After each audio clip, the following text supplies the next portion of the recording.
Indonesia gugat balik Uni Eropa, kebijakan anti-dumping dianggap semena-mena.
Indonesia menggugat Uni Eropa ke World Trade Organization terkait anti-dumping. Sementara itu, dua gugatan soal kelapa sawit bakal menyusul.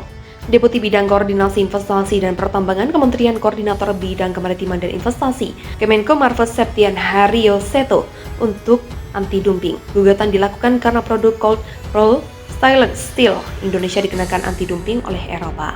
Sementara itu, soal sawit, gugatan dilayangkan sebagai bentuk perlawanan RI terhadap tindakan semena-mena UE.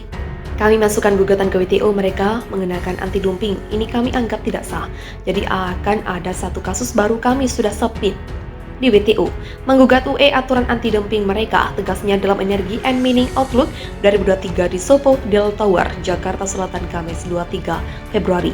Di sawit juga kami akan masukkan dua gugatan baru ke UE. Trade defense kita harus ditingkatkan, tidak bisa diam-diam saja dikenakan anti-dumping dan segala macam. Tidak, banyak negara berkembang sikapnya seperti itu, jangan ini semena-mena, harus kami collect bawa ke WTO imbuhnya. Seto menegaskan sejatinya anti-dumping terhadap CRS tersebut adalah hal alami karena UE juga memproteksi industri dalam negerinya. Namun gugatan ke WTO adalah bentuk pertahanan perdagangan RI. RI ingin mempertanyakan ketepatan pengenaan anti-dumping tersebut. Ia menegaskan kebijakan itu memang yang dirugikan adalah perusahaan.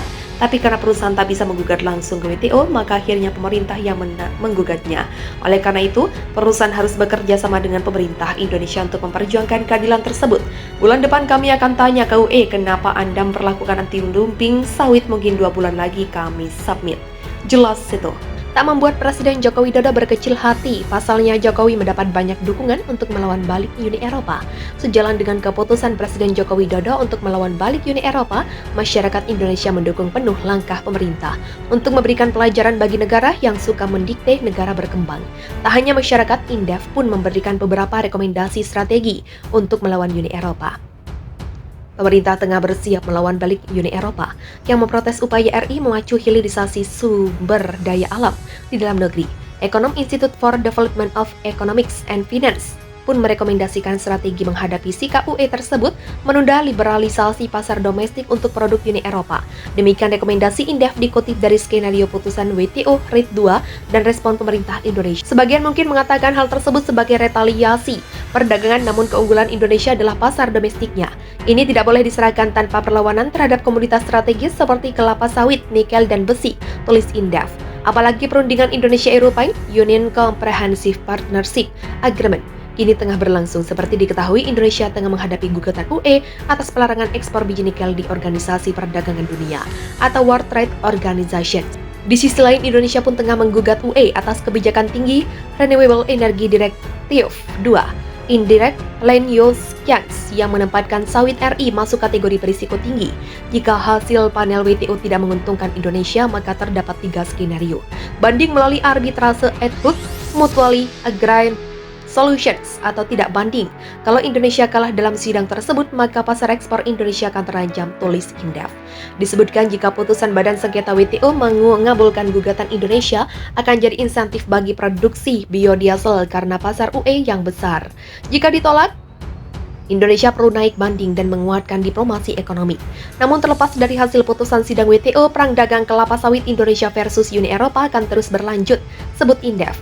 Indef pun menyarankan 5 rekomendasi, yaitu diversifikasi ekonomi, tidak hanya fokus sawit dan menggencarkan ekspor ke negara selain UE, upaya diplomasi dengan memanfaatkan perundingan IEU, SEPA, ASEAN, EU, dan G20. Percepatan ISPO jadi bukti komitmen RI menjalankan prinsip keberlanjutan, membangun aliansi baru dengan mendorong kerjasama dengan negara kontinental Eropa, lainnya menunda liberalisasi pasar domestik untuk produk UE.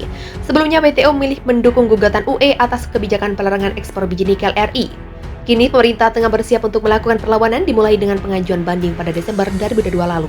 Deputi Bidang Koordinasi Investasi dan Pertambangan Kementerian Koordinator Bidang Kemaritiman dan Investasi Kemenko Marves Septian Haryo Seto mengatakan, Indonesia tak akan tinggal diam atas sikap UE tersebut dan tengah mempersiapkan pertahanan dan menyerang UE balik lewat mekanisme sengketa WTO. Di sawit juga kita masukkan ada 2 gugatan baru ke WTO. Akan kita masukkan 2 gugatan segera. Sementara itu, pemerintah juga tengah mengajukan permintaan konsultasi ke Badan Sengketa WTO pada 24 Januari 2023 lalu. Memprotes kebijakan UE yang mengenakan bea masuk anti-dumping dan bea masuk imbalan countervailing duty atas stainless steel cold rolled pulp products asal Indonesia. Ini tren defense kita semakin maju, jadi ini kita nggak diam-diam saja karena banyak negara berkembang yang sikapnya seperti itu. Yang menurut saya jangan didiamkan, kita harus challenge ini, kita gugat di pengadilan mereka sendiri, tukas Haryo Seto.